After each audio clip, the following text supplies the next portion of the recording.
very grateful for the 9-0 decision from the U.S. Supreme Court. We must keep America safe. Jay Sekulow will be here tonight with reaction. Also, Newt Gingrich, the great one, Mark Levin, a rare appearance, will also join us. But first, everything Democrats, the Destroy Trump media, have been telling you about Russia, election, interference, collusion, conspiracy theories, obstruction of justice, and all the other criminal activity has been flipped on its head. Tonight, we'll explain how everything boomerangs right back on the Democrats, and that is tonight's opening monologue you won't hear anywhere else.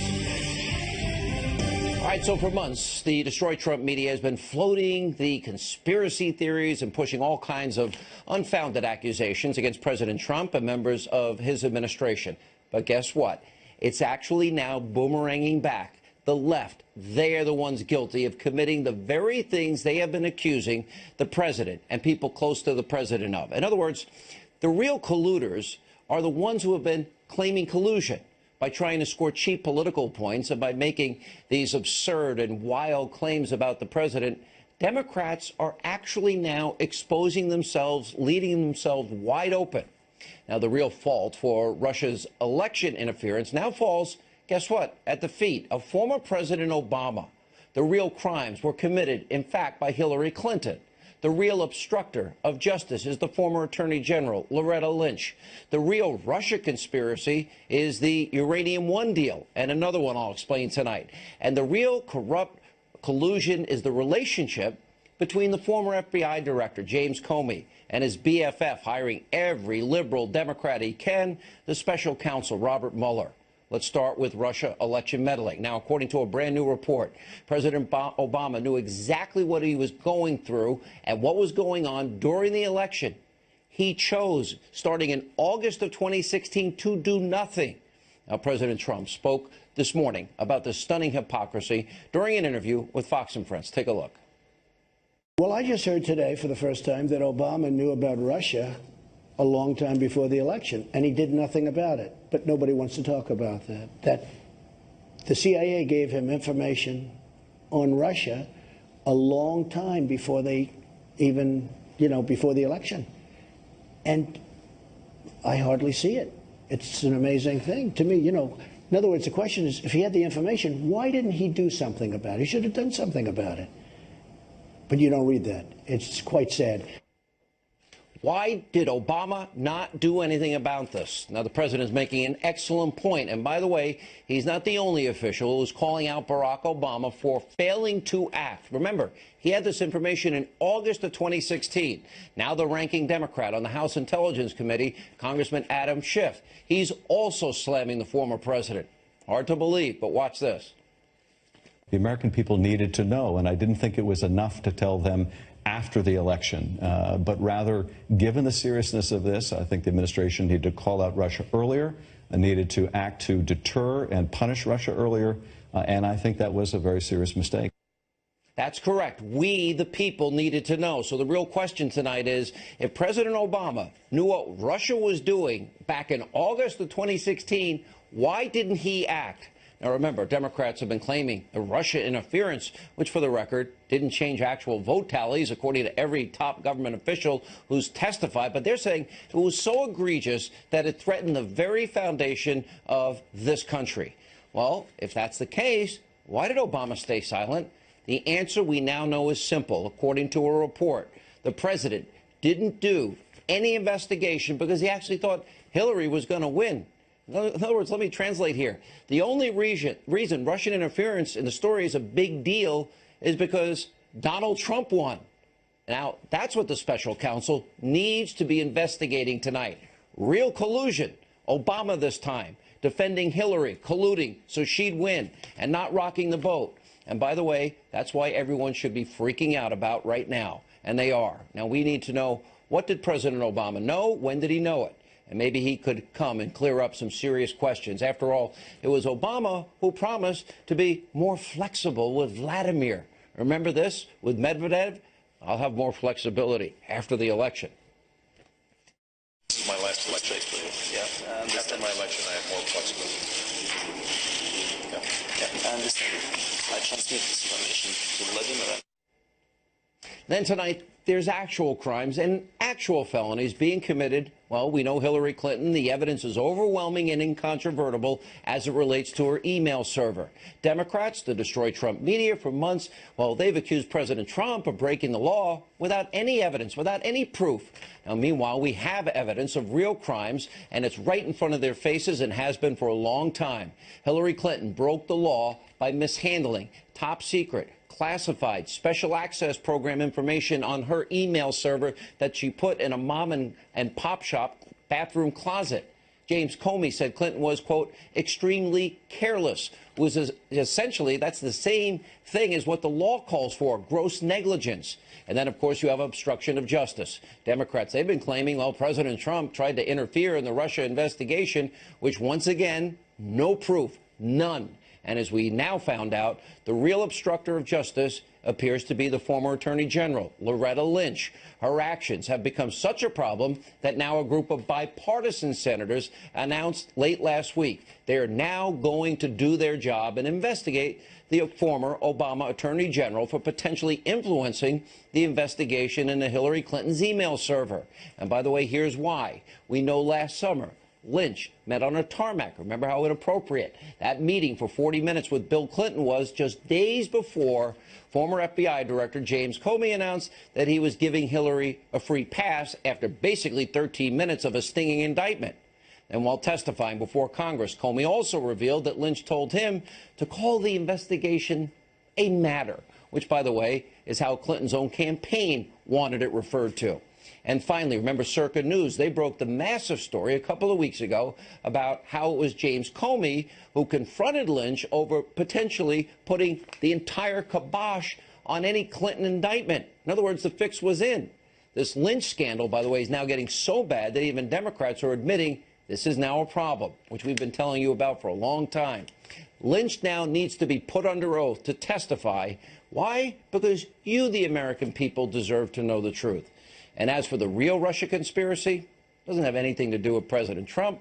It now deals with this important information that we know, the Uranium One deal. In other words, Secretary of State, then Secretary of State Hillary Clinton. Remember, she signed off on giving 20% of America's uranium, the foundational material for nuclear weapons, to Vladimir Putin and the Russians. By the way, a lot of people involved in that deal, they were kicking back huge millions of dollars to the Clinton Foundation. And her husband was doubling his speaking fees in Moscow. Now, Democrats, the Destroy Trump media, you want to talk about collusion? Let's have the conversation. Let's do it. Because the real collusion going on is between the disgruntled former FBI director, James Comey, also the special counsel, Robert Mueller. Comey admitted that the reason he had a friend leak the memo to the New York Times is he wanted a special counsel. And guess what? Mueller, his BFF, was appointed. And Comey and Mueller's relationship is a massive conflict of interest. Then on top of that, members of Mueller's investigative team, let's see, they've donated huge bucks to Barack Obama, Hillary Clinton. By the way, Mueller is even so corrupt, he went as far as to actually hire one of the lawyers that has done legal work for the Clinton Foundation to prevent you, the public, from getting Freedom of Information Act requests. And by the way, help defend in this particular case. All of these reasons are exactly why Mueller needs to step down, resign. The special counsel witch hunt ended, and by the way, end also the politically motivated so-called investigation once and for all. Also tonight, we have an explosive report from the New York Post. Here's the headline, quote, sketchy firm behind Trump's dossier is stalling investigators. And the Post explains that the firm behind the dossier, which is called Fusion GPS, they're refusing to respond to requests from the Senate Judiciary Committee about that fake document, which has helped fuel and even begin the phony Russia conspiracy theories. And the congressional sources tell the Post that a firm has a pro-Hillary Clinton, anti-Trump agenda. Oh, interesting. Remember, that's the dossier that talked about Trump at a Ritz-Carlton in Moscow with two prostitutes urinating on his bed? There's also this fact, that according to reports, the FBI, James Comey at the time, offered to pay the person who created the fake dossier $50,000. Now, the FBI has previously told Fox News that it denied making any payments. Now, the Trump-Russia collusion investigation has been turned now completely on its head. We shouldn't be surprised if Democrats if they start now, well, maybe we ought to let this all come to an end, because now they've opened the door for their own investigations and real trouble. We call it the boomerang effect. Joining us now, author of the #1 New York Times bestselling book, Understanding Trump, former Speaker of the House, Fox News contributor Newt Gingrich. Let's start with Comey wanting to pay the guy that came up with the phony dossier. Let's start there. 50 grand. Yeah. Look, you can't make this stuff up. I mean, you can't. You can't make it up. And there are two parts to it. One is how much of it's bad, and the other is how bad they are at being bad. I mean, you'd think if they're going to do this kind of stuff, they'd be subtle, they'd be clever. I mean, this is stupid. I mean, here's the FBI director being stupid. It's not complicated. Here's Hillary Clinton being stupid. I mean, talk about a stupid party. I know the donkey was the original symbol of the Democratic Party, but this is really down at a point of embarrassment. And I will say, on behalf of Adam Schiff and on behalf of Senator Feinstein, I'm very proud as Democrats, because I know it was a risk, that both of them came out and said, we have to investigate Loretta Lynch and find out what she's doing. And, of course, all this is happening exactly as you thought it would. Now we're beginning to turn the corner. You didn't, by the way, get in a totally separate story about Bernie Sanders and his wife also now lawyering we up got a little that bit too. On a different problem. Yeah. You know, I mean, all this stuff is coming down the road. But and if I were Trump, and go ahead. All right, Hillary, we know if I the were evidence. Trump, We know. I would be looking down, going. I would be thinking, all right, you guys, you had 6 months of coming at me. You couldn't do it. You couldn't prove anything. And now you're about to just wreck yourself on all this stuff. And in addition to being pretty happy with the Supreme Court, he ought to be pretty happy with the way these things are turning around in a way that is astonishing. You know, Mr. Speaker, I kind of feel in many ways we've been, and you've been included in this, and you've been an enormous help with great analysis. We've almost been a sole voice here of sanity in the media, and we pointed out, Hillary's, the evidence overwhelming and incontrovertible. We saw a problem with the tarmac and Loretta Lynch and investigation versus mission, and then the circus story. And then we saw the unhealthy conflicts with Comey and Mueller. Let's start with Comey and Mueller. Does this investigation now need to be wrapped up, and how does he justify hiring the biggest donors to the Democrats and also Hillary's lawyer? Look, I think that the House and Senate Judiciary Committees should bring Mueller in, not to get into the details of the investigation, but to get into the details of who he's hiring, why he's hiring them. Has he considered a single pro-Trump lawyer? I mean, this is one of the most, not one, again, that I've it's seen. part of the same pattern. These guys, there is no way you can look at the people Mueller has hired, look at where they came from, and apparently the day Rosenstein said, oh, well, maybe they gave some money to the Democrats, but that doesn't mean they're biased. Give me a break. Every single one of them. I mean, the top 5 lawyers he brought in are all professional Democrats. One of them actually worked for the Clinton Foundation. Why would any reasonable person have any faith in this kind of a team? Mr. Speaker, is it now time, because the Democrats have pushed so hard, and we know I have no doubt Hillary committed felonies. Now that they pushed so hard, if we believe in justice and equal justice under the law, doesn't she now need to be fully and completely investigated, both on the foundation pay-to-play and on the email server, where we know, and Comey pretty much himself admitted she committed felonies?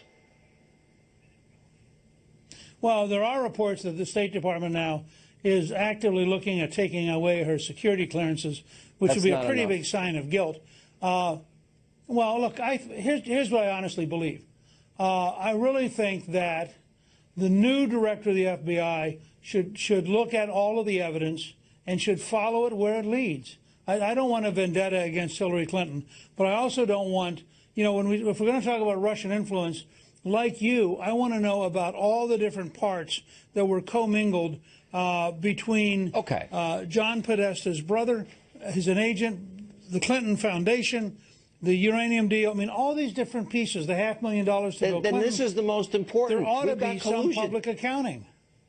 What about what Well, we there ought to be some learned that public accounting of this. Obama knew in August of 2016 and chose to do nothing because he thought he didn't want to rock the boat that Hillary had this. There's no question that the Congress should call the former president in to testify under oath, to explain what he was doing and why he was doing it. There's no question that they should build the case from the ground up. Who was doing the investigating? Who was reporting to the president? Who did it go through? What were the meetings like where they decided not to pursue it? I mean, talk about an extraordinary failure of national security. But doesn't it seem, sir, that after all of these months of rumors, it's him? Exactly. Doesn't it seem that the only reason that he did nothing was for political reasons, because he knew that she was on a path to victory, which I think because you and I are both concerned for the country, absolutely, we should simply say that the Congress should ask him that question. What was your? I mean, literally, I think that President Obama should come and testify. Where did you learn about it? Under oath. Who did you learn about it from? Who was in the room with you when you made the decision? What was their advice? And what was your reasoning? For months, you're talking now about what, August, September, October, November? And then he goes quiet when all of a sudden we're talking about the Russian thing, and he's known about it for 5 months? And he lets it hang out there as though it's brand new? It is. All right, sir. Good to see you. Congrats on #1 New York Times. We appreciate it. Good to see you. Thanks. When we come back, the great one, Mark Levin, rare television appearance. We'll ask him about the Trump-Russia collusion hysteria, the boomerang effect. He's got a brand new book out that talks about our framers and founders and those that inspired them. And later, Jay Sekulow weighs in on this huge win on the Supreme Court to hear oral arguments about the president's travel ban, temporary travel ban, a huge win for the president. Then an important mini monologue. Tonight, I will expose which network forced to eat crow yet again, posting a fake, phony online story about Russia. That and much more straight ahead. Welcome back to Hannity. So, as we explained in tonight's opening monologue, the Obama administration, they knew about Russia's possible election interference. They did nothing. And over the weekend, President Trump, he weighed in on the issue. He tweeted out, quote, "The reason that President Obama did nothing about Russia after being notified by the CIA of meddling is that he expected Hillary Clinton would win, and he didn't want to rock the boat. He didn't choke, he colluded or obstructed, and it did the Democrats and crooked Hillary no good." Joining us now with reaction, the author of the brand new book. It's part of a series, unbelievable background information about our framers and founders and the great philosophers that inspired them, rediscovering Americanism and the tyranny of progressivism, the great one, Mark Levin. Before we get into specifics, Mark, I want to stay on this issue for just a second. 11 months, Russia, Russia, Russia, Russia, Russia. Turns out there's no evidence of any collusion. Obama was notified in August of 2016. He didn't want to rock the boat because he thought Hillary had it in the bag. Now, with this knowledge, what should we take from that? Well, first of all, I think now we do have proof of collusion within the Obama administration. The various departments and agencies involved in intelligence and law enforcement colluded to cover this up and keep it from the American people and obstruct our knowledge during the course of the election. If they really thought that Donald Trump colluded, don't you think they would have put out this information way back in August? The president is exactly correct. They figured Hillary would win. They sat on this information. Then they put it out near the end of the election in order to try and help her. And Hillary Clinton goes on and on with collusion. The Democrats pick it up. And now, for some God reason, we have a special counsel. I think that special counsel, Mr. Mueller, ought to consider expanding his investigation to include the prior administration, to include their activities with the Russians, to include their activities to cover up for Vladimir Putin. And while he's at it, he may want to include domestic surveillance, which I believe took place, and the unmasking of American citizens, perhaps some of the Trump transition team members. So by my count, yeah, go ahead. Yeah, Mark, you're right. I mean, what happened to General Flynn was a crime, a violation of the Espionage Act.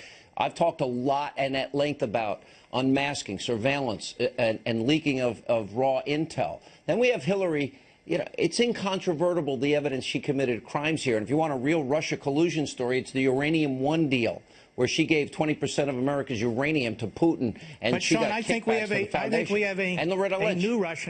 I think we have a new Russian collusion story, which is the collusion within the Obama administration to cover up for Vladimir Putin. Whatever the reason, that's what they did. They kept that information from the American people in the course of a presidential election because they thought it would help Hillary. They certainly weren't trying to help Donald Trump. Now, it seems to me we honestly need to get to the bottom of the real collusion. Now we have collusion. The Democrats should be excited. Collusion's been found. It's among them. And I think we need to get to the bottom of it. We have obstruction, potentially, real potential obstruction, with the former Attorney General of the United States, Loretta Lynch. So by my count, Loretta Lynch, right? By my count, we have potential collusion, right?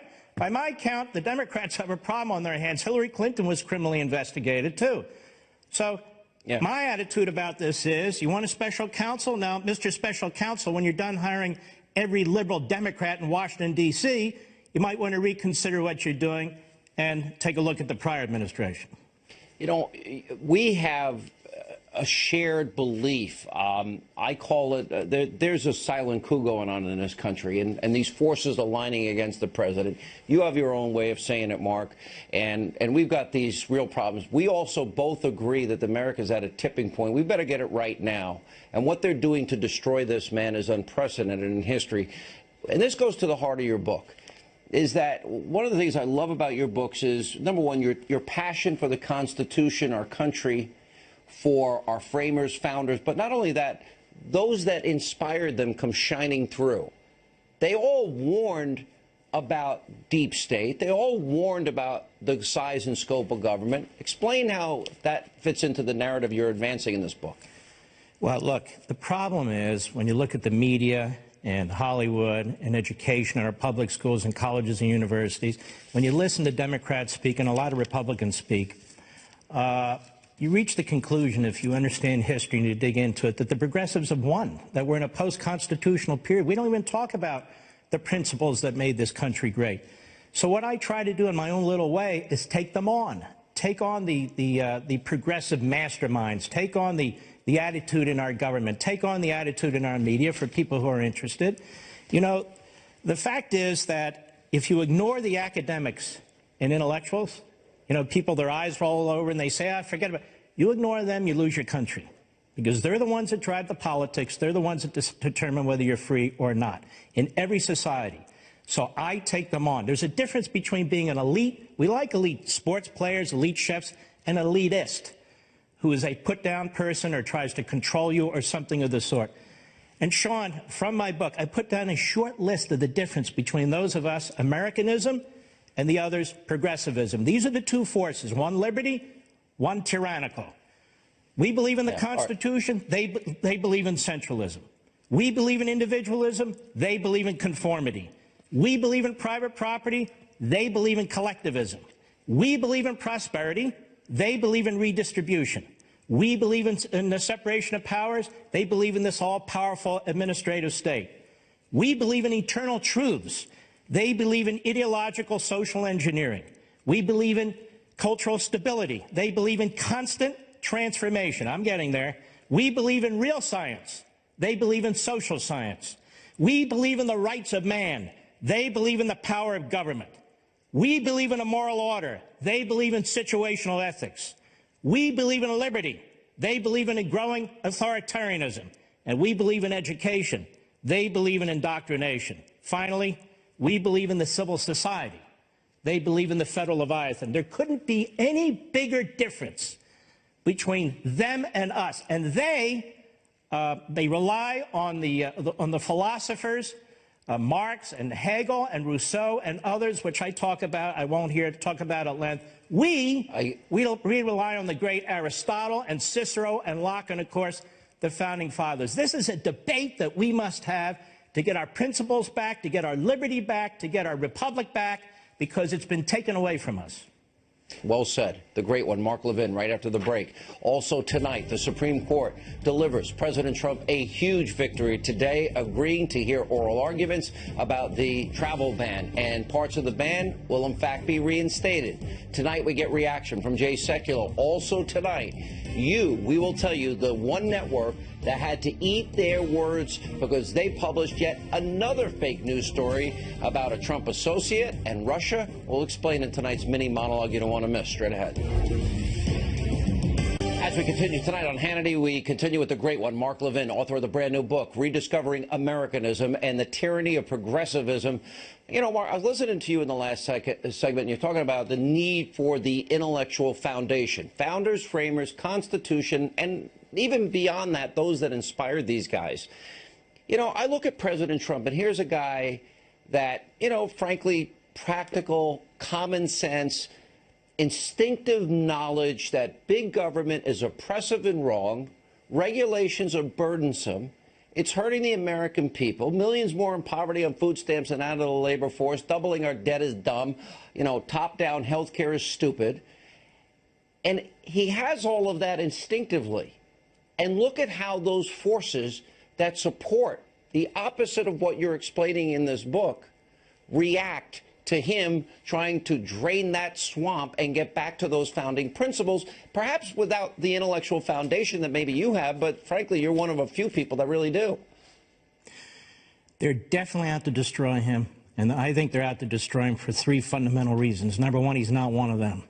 And they really thought they'd get Hillary Clinton in 4 more years of this crazy leftist-type government. That's number one. Number two, he's striking them where they believe they have absolute monopoly control in the administrative state. The departments and agencies, we have this massive fourth branch of government that is nowhere in the Constitution. The deep state. That passes, deep state, but it passes 3,000 to 4,000 laws a year without our input. It continues to operate despite the public will. It rejects electoral outcomes. That is the progressive leftist power base, the administrative state. And number three, the courts. The unelected judges and justices in this country, and you saw what a disaster they were in these district court cases, and thank goodness we have a Supreme Court that took a look at his executive order on immigration, and it was a 95% victory there for the president, and congratulations to him. Yep. If you're talking to the president and you said, how do you defeat these forces that are selectively leaking, the corruption that is against him, what specific advice do you give him based on your research here? Well, first of all, he can't defeat them. He can start the process of defeating them. And this is one of the things that bothers me. President Reagan was in there 8 years, started the process, and then the other Republican presidents come in and they unravel it.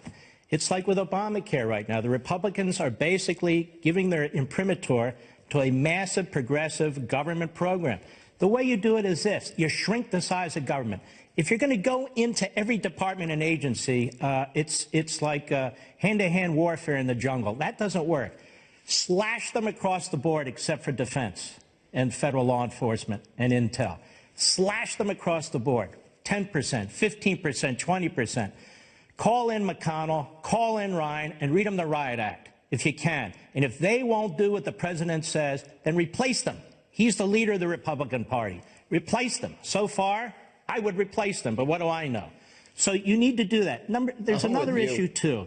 Well, no, I don't think so. I'm with you, Mark. I'm sick and tired of it. They have no urgency, no fight. Well, here's the problem, Sean. I have Russian heritage, so I'd go to jail in 2 seconds, you know, so that would rule me out. Even though I can't stand them, that's a whole other issue. But that said, you know, I've been behind another movement called the Article 5 Convention of States, and I wish the president and his administration would take a look at it, even though they don't have a direct role. And that would allow us, through our state legislatures, to change the nature of this government, which has been stolen from us. This is not anymore a representative republic, not with a massive administrative state, or a federal republic with federalism, since the states basically do what they're told. How many states are on board now? Yeah. We have 12, and we need 34, but we have 12 without any real effective national push. That's a big deal. And the other thing is, we're not really a constitutional Republican. I don't know what we are, but the reason they're trying to chew up Trump is because Trump is not one of them. He doesn't belong to their club. And I'm going to say something else that's not even related to this. I want to thank the president for something. He gets attacked for this. Thank you for taking on the media. It's a damn about time somebody did. Don't stop tweeting. Be more careful with your tweets, but don't stop tweeting, because you're able to go over the head of the media Absolutely. the way Reagan did with his speeches. You can be more careful. I don't care. Are the media careful about what they report? No. No. So in any event, Great I'm one of those, count me in the minority, that says, keep at it, keep at it, keep at it. Mark, always good to see you, my friend. That's why we call you the Great One. Thank you.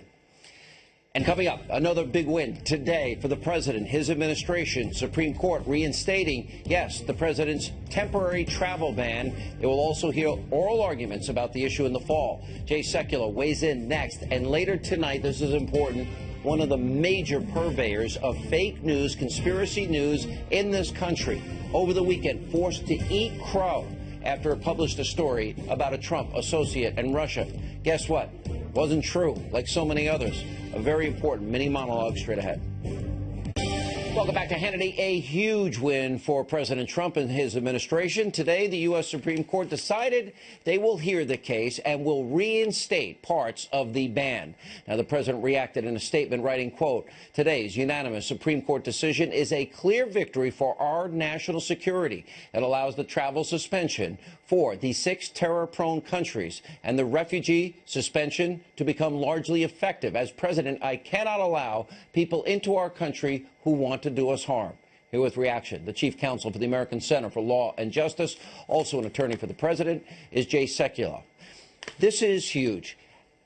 How do people even argue that if you come from a country that has terror ties, terror training ties, or perhaps believes Sharia law, which is the antithesis of our Constitution, that you have a right in here without any questions at all? Well, the ACLU sent out an alert today saying that basically the sky was falling in because the Supreme Court, with all the justices agreeing in the per curiam opinion, said that the executive order as written was not, as the lower courts have said, unconstitutional. They did not find religious animus or religious discrimination. They put in place, and this is what's significant here, they put in place a stay on the lower court injunctions that were issued, and basically 95% of the executive order was upheld under this basis right now as constitutional. I suspect, Sean, when the entire case is argued, fully briefed, argued on the merits, that it'll be a 100% victory for the president. But this was a big review of these lower courts. It does not work. I predicted that when this went to the Supreme Court, the president would prevail. He did. We have to talk, Jay, about, okay, so the President Obama knew in August the Russians were trying to